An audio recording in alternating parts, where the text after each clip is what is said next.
Vamos lá, crianças, dar continuidade ao nosso conteúdo de bioenergética. Só que dessa vez nós vamos estudar a segunda parte da bioenergética, que eu coloquei de propósito em segundo lugar, que vai ser a respiração celular aeróbia, onde nós vamos estudar a glicólise, ciclo de Krebs ou ciclo do ácido cítrico e a cadeia transportadora de elétrons. Logo em seguida, nós faremos uma relação entre a respiração celular aeróbia e a fotossíntese, sem se esquecer que nós passaremos também sobre a quimiossíntese e a fermentação. Vamos lá então? Olha para cá comigo, para essa imagem da estrutura tridimensional da mitocôndria e a imagem de microscopia eletrônica que permite com que nós identifiquemos as membranas e as cristas mitocondriais desta organela em B. Bom, a respiração celular aeróbia permite a completa desmontagem da glicose em 3 etapas. Nas células eucarióticas, a primeira etapa é chamada de glicólise. Ela ocorre no citosol, não se esqueça disso. E as demais no interior das mitocôndrias.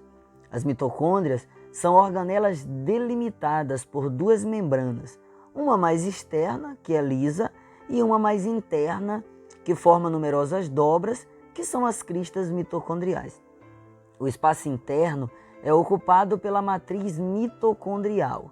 E a segunda etapa da respiração, chamada de ciclo de Krebs, ocorre na matriz mitocondrial.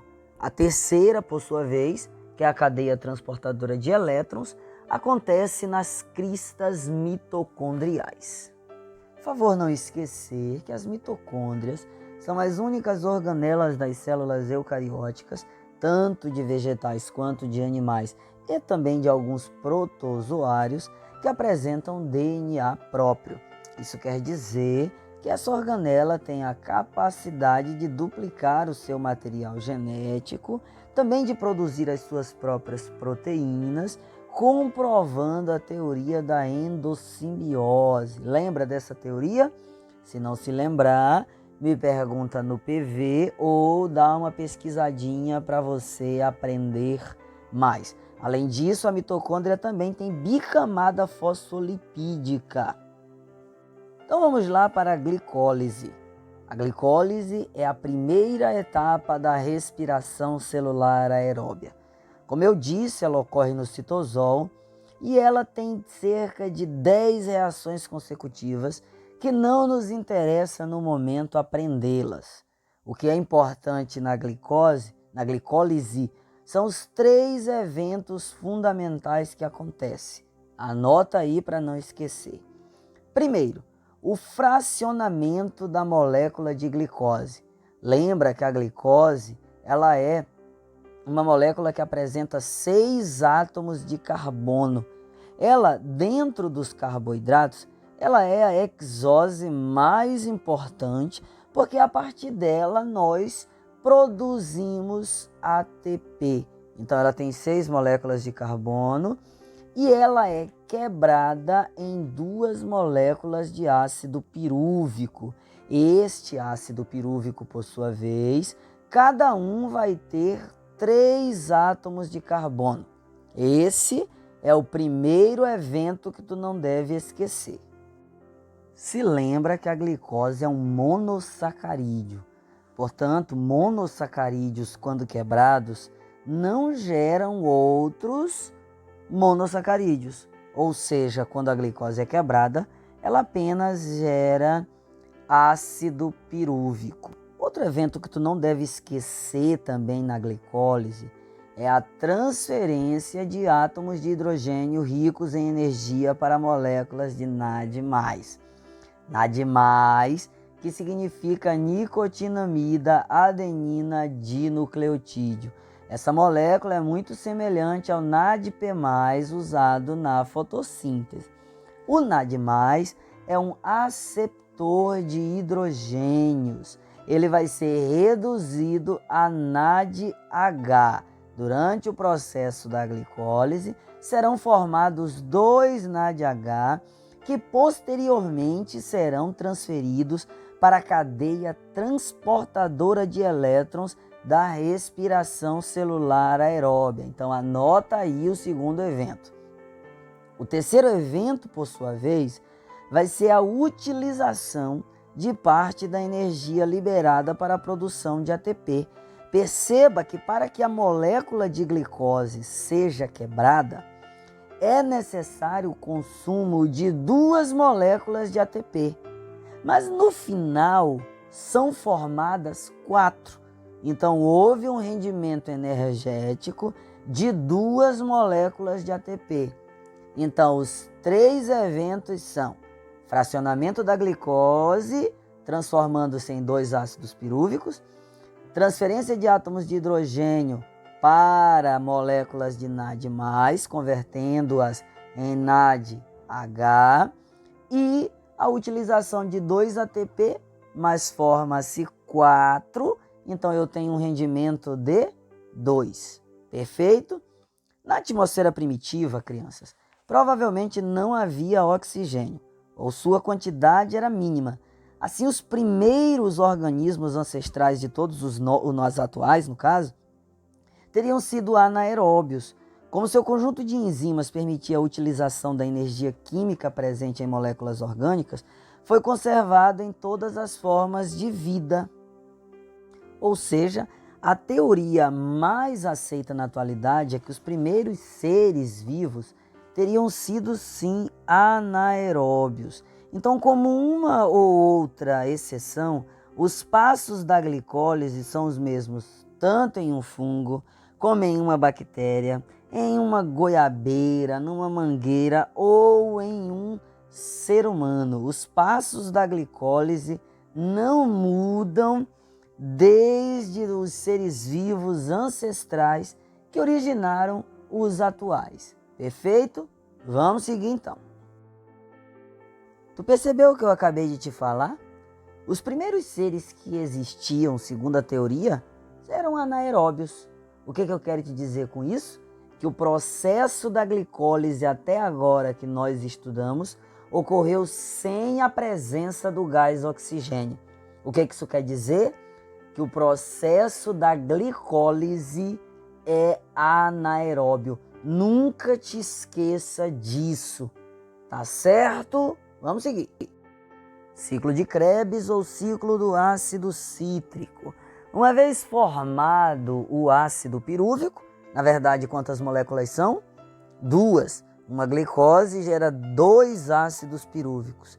Agora esse ácido pirúvico, que tem 3 carbonos, vai penetrar nas mitocôndrias e converter-se em acetilcoenzima a famosa acetil-CoA. Só te lembrando que coenzima é uma molécula não proteica que se associa a uma enzima e ela vai ativar essa enzima, ou seja, a enzima só vai funcionar se estiver na presença da coenzima. Neste caso, a coenzima A é derivada da vitamina conhecida como ácido pantotênico.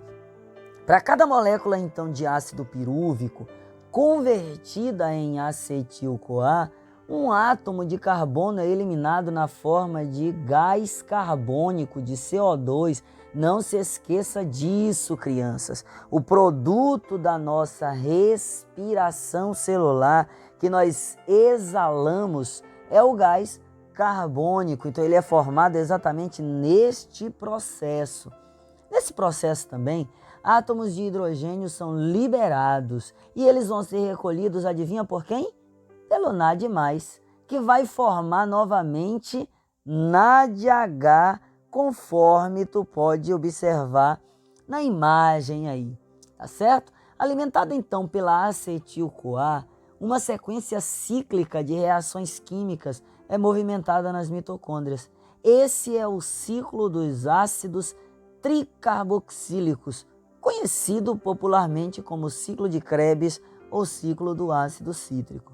Perceba que cada volta do ciclo produz uma molécula de ATP, 3 moléculas de NADH e uma molécula de FADH, crianças. Não se esqueçam. FADH e NADH são aceptores de elétrons. O aceptor NAD+, é uma molécula derivada da vitamina B3, a niacina. O aceptor FAD, que significa flavina adenina dinucleotídeo, é derivado da vitamina B2 ou conhecida como riboflavina. Vamos lá então. Como cada molécula de glicose origina duas moléculas de acetil-CoA, todas as etapas do ciclo de Krebs ocorrem, na verdade, duas vezes por molécula de glicose degradada. A maior parte da energia da glicose vai se encontrar nos elétrons dos átomos de hidrogênios recolhidos, tanto pelo NAD+, quanto pelo FAD, que se convertem em NADH e FADH2. Atenção para isso aí. Em cada volta do ciclo de Krebs, então, são formadas duas moléculas de gás carbônico. Então, para cada molécula de glicose degradada, são liberadas 4 moléculas de gás carbônico. No ciclo de Krebs, nesse caso, que se somam as duas produzidas. Lembra, duas foram produzidas na conversão dos ácidos pirúvicos em acetil-CoA. 2 mais 4, 6. Beleza, quem foi que te ensinou? Pois é. Dessa forma, as 6 moléculas de gás carbônico empregadas na fotossíntese para produzir uma molécula de glicose, olha que lindo isso, são devolvidas ao ambiente, crianças, quando a mesma molécula de glicose é degradada na respiração celular aeróbia. Isso é lindo demais. Tu conseguiu pegar aí o que eu quis te dizer e o porquê que é lindo essa respiração celular, o ciclo de Krebs? Porque das 6 moléculas que eu uso para produzir 6 moléculas de gás carbônico, lá na fotossíntese, a glicose, quando eu quebro essa mesma glicose na respiração celular, eu libero 6 moléculas de gás carbônico, crianças. Isso impede que o gás carbônico se esgote no ambiente. E isso vai ser fundamental para a construção das cadeias carbônicas que compõem as moléculas orgânicas, crianças. Se lembra disso e não se esqueça, pelo amor de Deus. Uma coisa importante também que eu preciso te dizer agora é que nas bactérias aeróbias, no caso as que não têm mitocôndrias, as realizações da glicólise e do ciclo de Krebs vão acontecer no citoplasma, tá bom? Ao passo que a cadeia transportadora de elétrons que nós vamos estudar agora acontecem na face interna da membrana plasmática. Só refresca a minha memória de onde está acontecendo o mesmo ciclo de Krebs? Na matriz mitocondrial. Não se esquece. Professor, eu estou vendo esse ácido oxalacético aí que tem 4 carbonos. De onde ele está vindo? Se você prestar atenção, o ácido cítrico está perdendo 2 moléculas de gás carbônico. Isso vai fazer com que ele fique com 4 carbonos. E quando ele fica com 4 carbonos, ele é chamado de ácido oxalacético. Perfeito? Perceba como isso é lindo de novo. O ácido oxalacético, olha como o ciclo é lindo. O ácido oxalacético só tem 4 carbonos, se liga ao acetil-CoA, formando de novo o ácido cítrico. E aí o ciclo é infinito. Enquanto tiver glicose, ciclo de Krebs está ocorrendo com sucesso na sua célula. Cadeia transportadora de elétrons e fosforilação oxidativa. Primeira coisa que tu tem que entender nesse processo é que ele ocorre nas cristas mitocondriais. A cadeia transportadora também é chamada de fosforilação oxidativa e nada mais é do que um sistema de transferência de elétrons provenientes do NADH2 e do FADH2 até a molécula de oxigênio, que, atenção, o oxigênio será o nosso aceptor final de elétrons. Esse ciclo, essa cadeia, ela se inicia quando essas moléculas de NADH e FADH começam a percorrer a cadeia transportadora de elétrons, conhecida como cadeia respiratória, que é uma sequência, nada mais nada menos do que uma sequência de aceptores de elétrons. Dentre eles, os citocromos. Lembra dos citocromos lá da fotossíntese? Pois é, os citocromos está localizado na membrana interna das mitocôndrias.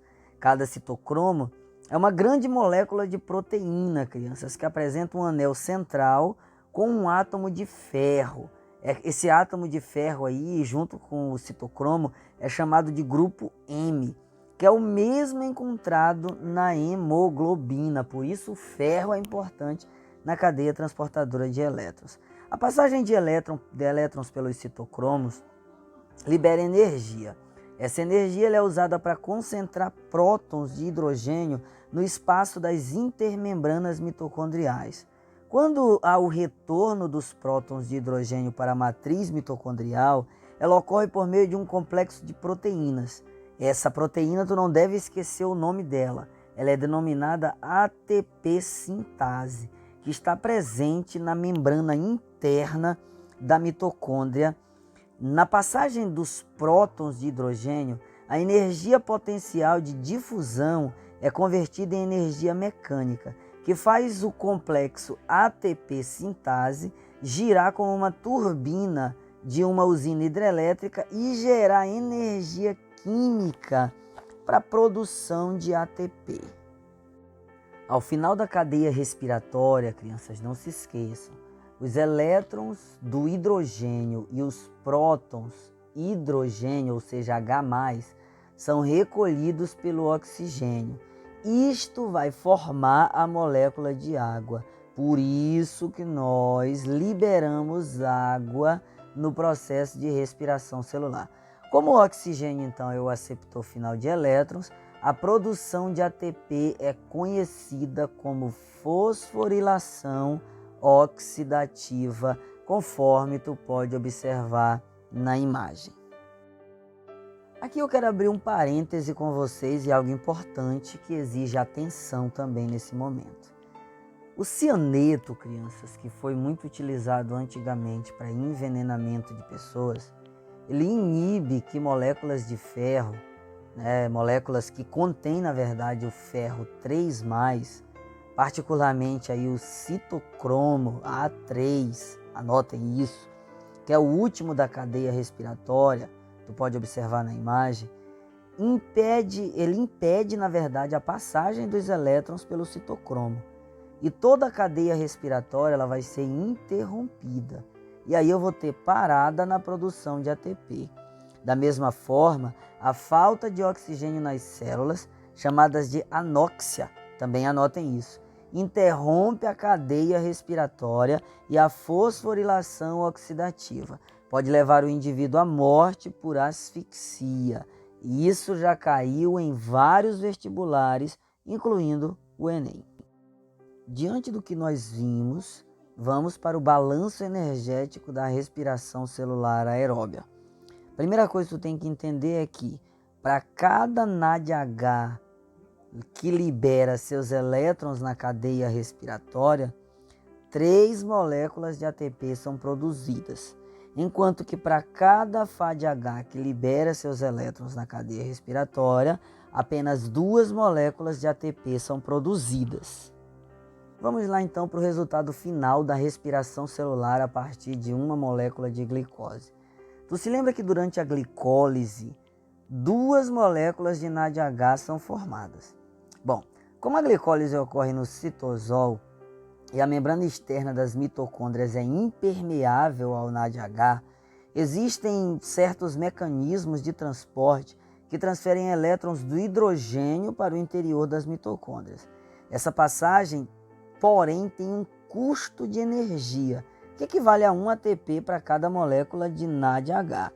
de tal forma que cada molécula de NADH proveniente do citosol contribui para a produção de apenas 2 moléculas de ATP, ao invés de 3, como ocorre com aquelas geradas no ciclo de Krebs, no interior das mitocôndrias. As células do fígado, por exemplo, do coração e dos rins, empregam um mecanismo mais eficiente, na verdade, que as demais células e produzem 3 moléculas de ATP a partir de cada molécula de NADH gerada fora das mitocôndrias. Observa comigo de novo na imagem. O saldo final da glicólise é de 2 ATP mais 2 NADH.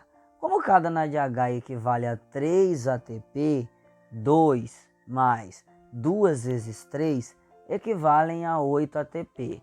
Observe que na mitocôndria são 2 ácidos pirúvicos.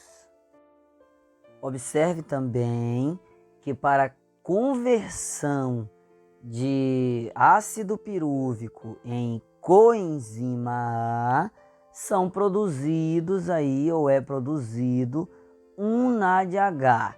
Então, no final, eu tenho mais 6 ATP durante este processo. Já durante o ciclo de Krebs, perceba aí na imagem que eu produzo 1 ATP e 3 NADH. Logo, como são 2 moléculas de ácido pirúvico, então eu tenho aí 2 vezes 3 vezes 3 mais 2, que dá um total de 20 ATP. No ciclo de Krebs também é produzido na verdade um FADH2. Esse FADH2 equivale a 2 moléculas de ATP. Logo, 2 vezes 2 são 4 ATP. Então, no ciclo de Krebs, eu tenho a produção de 24 ATP.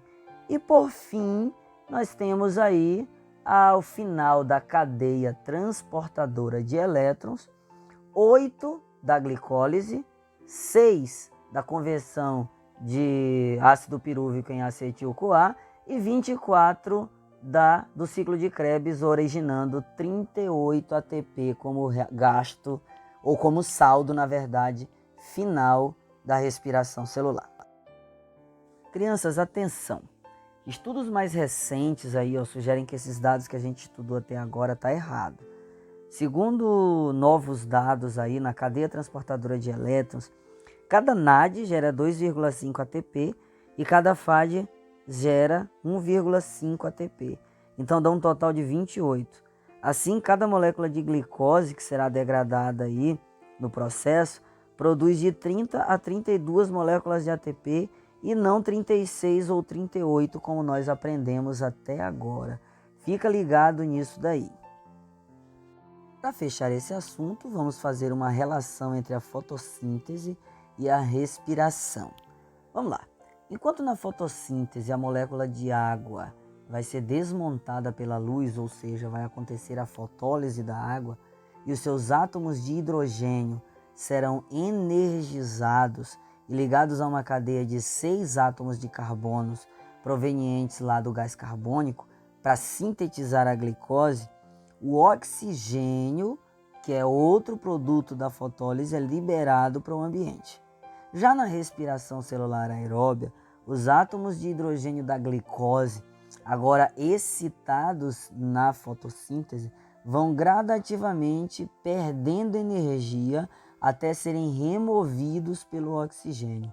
Ao mesmo tempo, o esqueleto carbônico vai sendo desmontado e os átomos de carbono, um a um, serão liberados para o ambiente como gás carbônico, que a gente elimina na exalação.